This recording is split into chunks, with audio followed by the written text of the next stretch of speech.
Using every moment as productively as possible, President Moon Jae-in sat down with U.S. President Donald Trump, where the two leaders agreed on efforts to make sure that the upcoming North Korea-U.S. summit is hosted as scheduled and turns out to be a success. Our Blue House correspondent Hwang Hojun reports from Washington.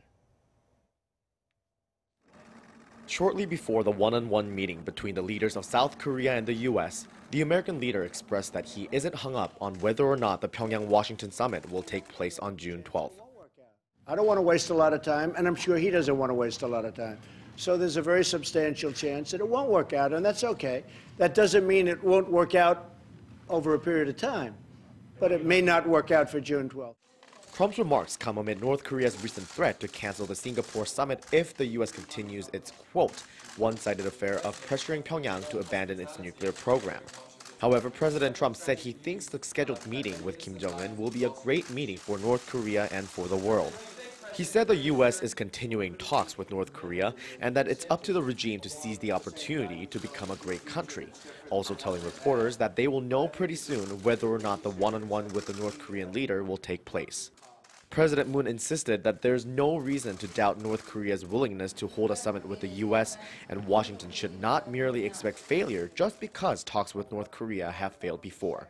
최근의 북한의 태도 변화 때문에 이 북미 정상회담이 이렇게 제대로 열릴 수 있을지 걱정하는 그런 분들도 있는데 저는 북미 정상회담이 예정대로 제대로 열릴 것이라고 확신합니다.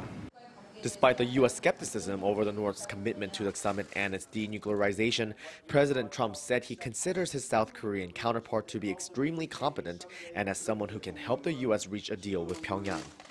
How much confidence and trust do you have in my president in playing a mediator role in resolving this North Korea issue and the denuclearization process?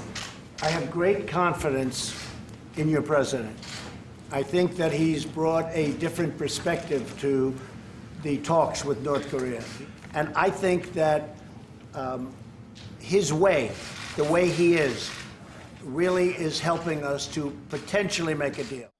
Soon after the private one-on-one session, President Moon's chief press secretary briefed reporters on the results of the bilateral summit, saying President Moon and President Trump agreed to cooperate to hold the Singapore summit as scheduled.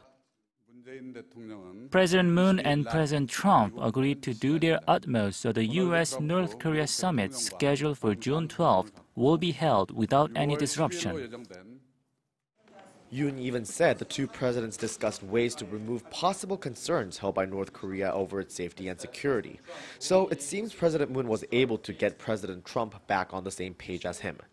Before returning back to Seoul, President Moon made a brief visit to the opening ceremony of the restored former Korean Empire Legation Building in Washington, D.C., an equivalent to today's Korean Embassy in the United States from 1891 to 1905.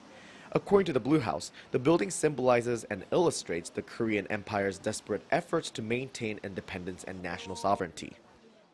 When the legation building first opened here in Washington, Korea at the time was caught in a maelstrom of rapid diplomatic changes. 130 years later, a tug-of-war among nations continues, yet this time surrounding the issue of North Korea's denuclearization.